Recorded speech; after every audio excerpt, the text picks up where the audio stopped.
Hello दोस्तों, मैं सुमन कुमार अपने YouTube channel SB coaching classes में आपका हार्दिक स्वागत एवं अभिनंदन करता हूं। तो आज हम पढ़ेंगे क्लास 12 की फिजिक्स में प्रकाश विद्युत प्रभाव, है ना। तो प्रकाश विद्युत प्रभाव से जो जो आपका इंपॉर्टेंट है वो मैं आपको पढ़ा दूंगा। जैसे प्रकाश विद्युत प्रभाव की डिफिनेशन हो गई, देहली आवृत्ति हो गई, कार्यफलन हो गया और डी ब्रोगली तरंगदैर्घ्य का व्यंजक और प्रकाश विद्युत प्रभाव आइंस्टीन की समीकरण, है ना। ये आपका इतना इंपॉर्टेंट है और यहाँ से 1-2 नंबर में न्यूमेरिकल पूछता है।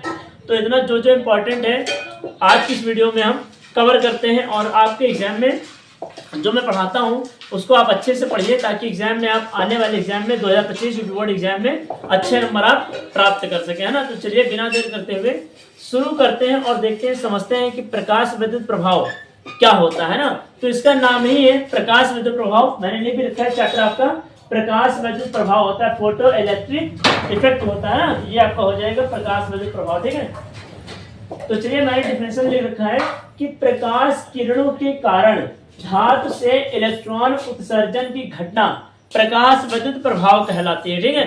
तो क्या हो जाएगा प्रकाश किरणों के कारण, मतलब अब आप कोई मेटल ले लीजिए, धातु ले लीजिए ना, और उस पर आप टेम्परेचर, जब उस पर टेम्परेचर हाई करते हैं तो उसमें से आप हीट निकलने लगती है ना। तो वही प्रकाश किरणों के कारण जो उसमें से पार्टिकल निकलते हैं, जो उसमें से इलेक्ट्रॉन उत्सर्जित होते हैं, तो यही जो इलेक्ट्रॉन उत्सर्जन होने की घटना होती है इसे ही हम प्रकाश विद्युत प्रभाव कहते हैं ना।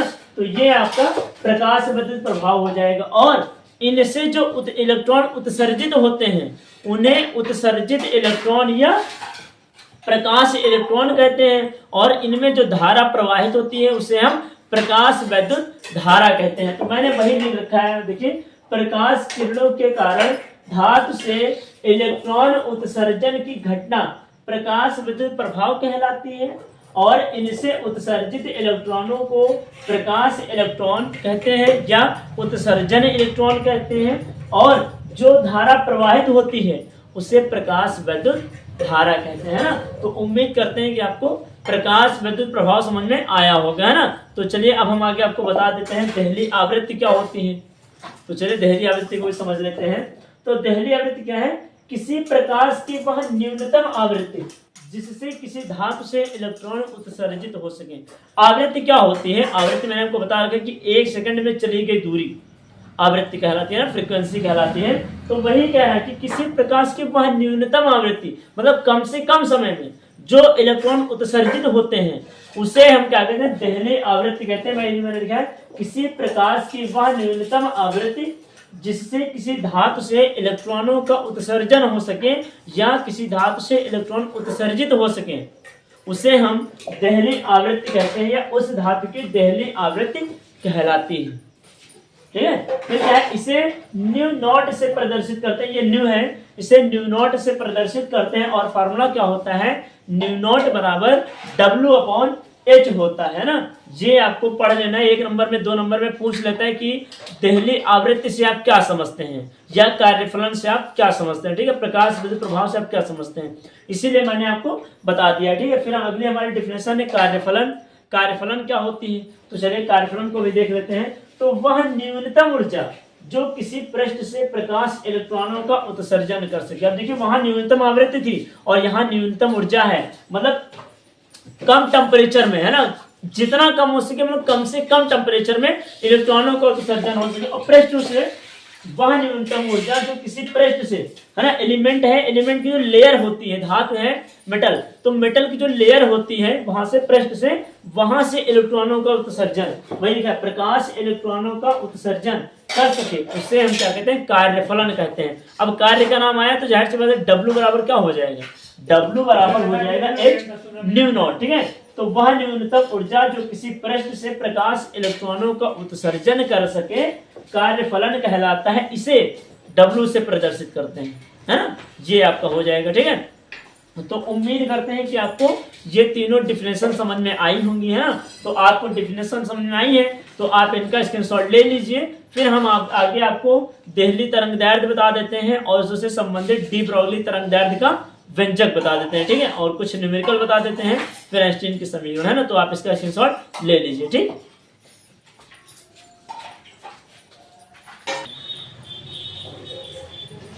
तो आइए दोस्तों अब हम समझ लेते हैं द्रव्य तरंगे क्या होती है ना। द्रव्य तरंगे हम आपको द्रव्य तरंगे देख लेते हैं। और द्रव्य तरंगे क्या होती हैं, तो द्रव्य तरंगे देखिए क्या है, इन्होंने बोला है डी ब्रोगली जी ने सन 1924 ईस्वी में लुइस डी ब्रोगली ने, है ना, सन 1924 ईस्वी में लुइस डी ब्रोगली ने बताया कि जब कोई द्रव्य कण मतलब जैसे इलेक्ट्रॉन, प्रोटॉन, न्यूट्रॉन, ये सब चीजें, जैसे जब कोई द्रव्य कण जैसे इलेक्ट्रॉन, प्रोटॉन आदि गतिशील होते हैं, मतलब गति की अवस्था में होते हैं, गतिशील होते हैं, तो वे तरंग की भांति व्यवहार करते हैं। तो वे वेव की भांति व्यवहार करते हैं, एज लाइक अ वेव, है ना। तो तरंग की भांति व्यवहार करते हैं। तो जो कणों से संबद्ध तरंगे होती हैं वही आपकी क्या कहलाती हैं, डी ब्रोगली तरंगे या फिर द्रव्य तरंगे कहलाती है ना। तो वही मैंने लिखा है सन 1924 ईस्वी में लुइस डी ब्रोगली ने बताया कि जब कोई द्रव्य कण जैसे इलेक्ट्रॉन,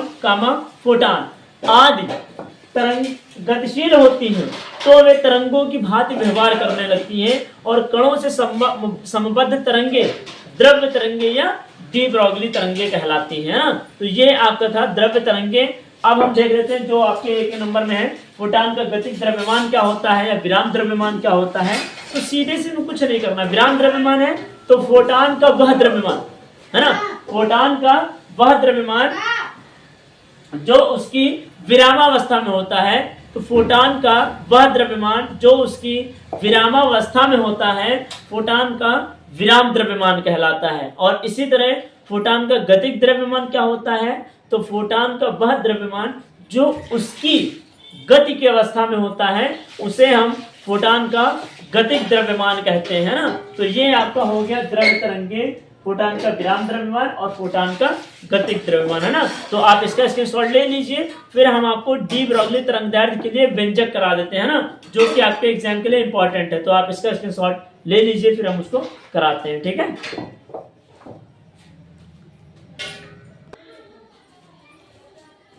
तो आइए दोस्तों अब हम निकालते हैं डी ब्रोगली तरंगदैर्ध्य का व्यंजक। देखिए इसमें कुछ नहीं है, आपको सिर्फ पढ़ना है। और देखिए मैं कैसे बता रहा हूं, आपको सिर्फ समझ लीजिएगा, आपको अच्छे तरीके से समझ में आ जाएगा, है ना।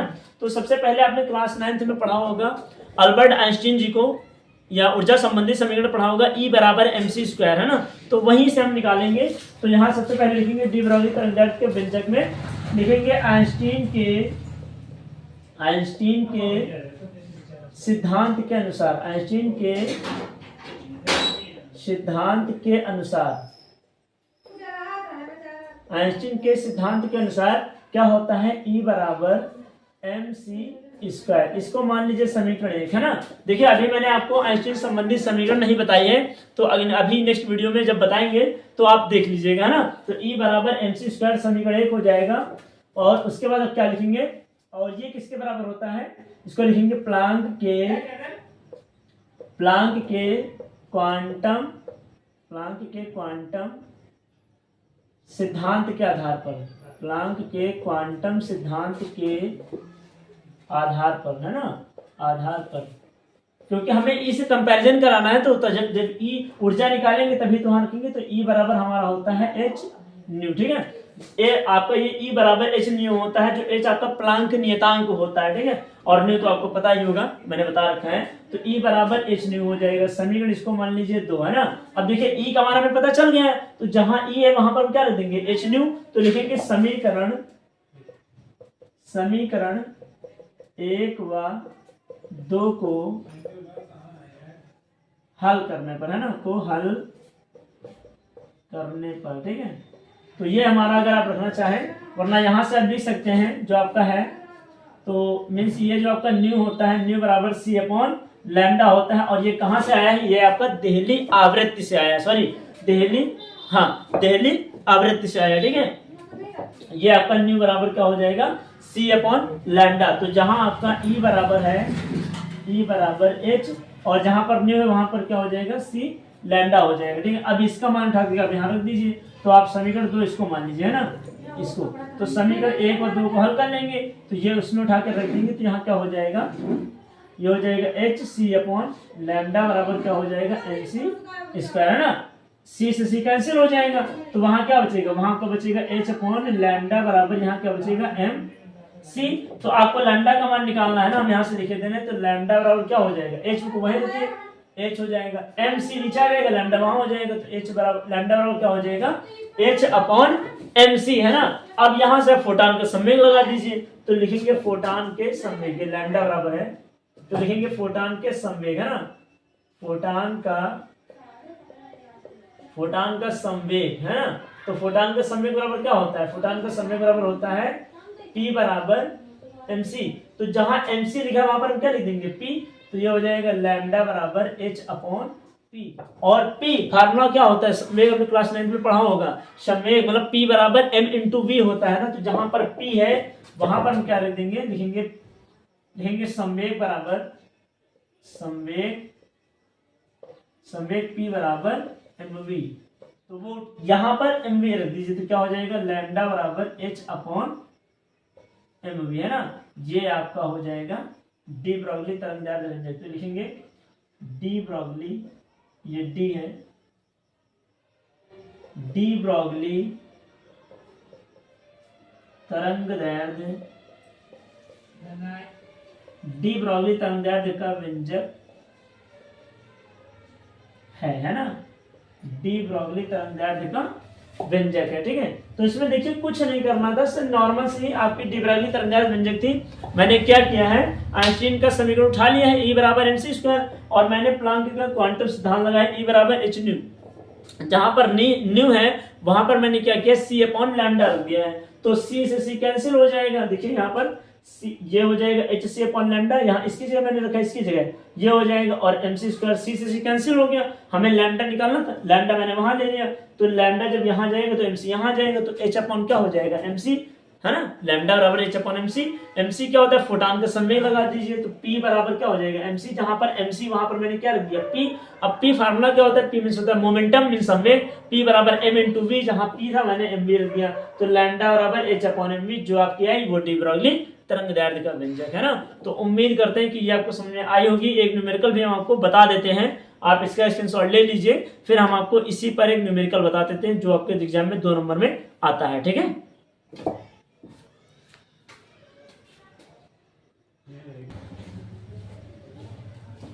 तो आइए दोस्तों, एक छोटा सा न्यूमेरिकल है जो हम आपको बता देते हैं ना। तो लिखा है 6000 एंगस्ट्रॉम तरंगदैर्ध्य के लिए फोटॉन की आवृत्ति ज्ञात कीजिए, है ना। फोटॉन की आवृत्ति मतलब देखिए, जब भी कहीं आवृत्ति की बात करेगा वहां पर आपको हमेशा न्यू लगाना पड़ेगा, है ना। तो चलिए क्वेश्चन में लिख देते हैं जो दे रखा है, लिखेंगे हल, और हल में क्या देखे, तरंगदैर्ध्य में लैम्डा, लैम्डा कितना दिया 6000 एंगस्ट्रॉम। एक एंगस्ट्रॉम बराबर कितना होता है 10 की पावर -10 मीटर होता है ना। तो यहाँ क्या लिखते हैं 6000 को क्या लिखते हैं 6 इंटू 10 की पावर 3, क्योंकि देखिए 1 2 3 है, 3 पावर हो जाएगा, तो 10 की पावर 3, और एक एंगस्ट्रॉम कितना होता है 10 की पावर -10, और क्या होता है मीटर। अब देखिए ये 10 की पावर 3 है, ये 10 की पावर -10 है। जब आपका बेस सेम होता है तो घातें क्या होती हैं, जुड़ जाती हैं, लेकिन ये प्लस ये माइनस, तो -10 में से 3 घटाएंगे कितना बचेगा -7। तो लैम्डा बराबर कितना हो जाएगा 6 गुणे 10 की पावर -7 मीटर, ये हो जाएगा। और कुछ दे रखा है और नहीं दे रखा है, और हमें निकालना क्या है देहली आवृत्ति, है ना, सॉरी फोटॉन की आवृत्ति। तो यहां से आपको फार्मूला क्या लगाएंगे, हम लिखेंगे सूत्र से, तो क्या होता है न्यू बराबर c अपॉन लैम्डा। c क्या होता है, c आपका प्रकाश की चाल होती है। प्रकाश की चाल कितनी होती है निर्वात में 3 गुणे 10 के पावर 8 होती है ना। तो यहाँ क्या रख देंगे न्यू बराबर 3 गुणे 10 की पावर 8, और बटे लैम्डा हमने कितना निकाल रखा है 6 गुणे 10 की पावर -7, 3 निकालना 3 दूनी 6, कितना आएगा न्यू बराबर 1/2 गुणे 10 की पावर 8, और ये -7 ऊपर जाएगा क्या हो जाएगा 10 की पावर 7 हो जाएगा, है ना। तो ये बराबर मीन्स न्यू बराबर, जब 1 को 2 से भाग करेंगे तो 0.5 आएगा, है ना, करके देख लीजिएगा 0.5, और गुणे अब ये प्लस, ये भी प्लस, 10 की घात कितना हो जाएगा 10 की घात 15 हो जाएगा। ये पॉइंट जब उधर जाएगा तो ये पावर वो घट जाती है, तो न्यू बराबर क्या आ जाएगा, या आप यहीं पर छोड़ सकते हैं कोई दिक्कत नहीं, लेकिन हम लिख देंगे 5 गुणे 10 की घात, ये पावर मीन्स ये जो पॉइंट है उधर जाएगा तो पावर क्या हो जाएगी 1 कम हो जाएगी। और आवृत्ति है, आवृत्ति का मात्रक क्या होता है, आवृत्ति का मात्रक होता है हर्ट्ज, है ना, ये आपका हर्ट्ज हो जाएगी, ठीक है। और जो आया है ये आपको क्या हो जाएगा, आंसर, ठीक है। छोटा सा न्यूमेरिकल था जो कि आपके एग्जाम में 2 नंबर में पूछ सकता है, मैंने आपको वो भी बता दिया, ठीक है। तो अब आपकी बच रही है प्रकाश विद्युत प्रभाव समीकरण, वो मैं आपको नेक्स्ट वीडियो में बताऊंगा, ठीक है। तो उम्मीद करते हैं कि आपको इतना जो मैंने आज की इस वीडियो में बताया है, उम्मीद करते हैं आपको समझ में आया होगा।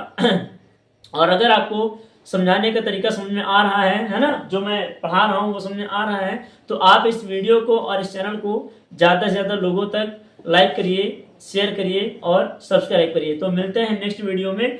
Thanks for watching this video.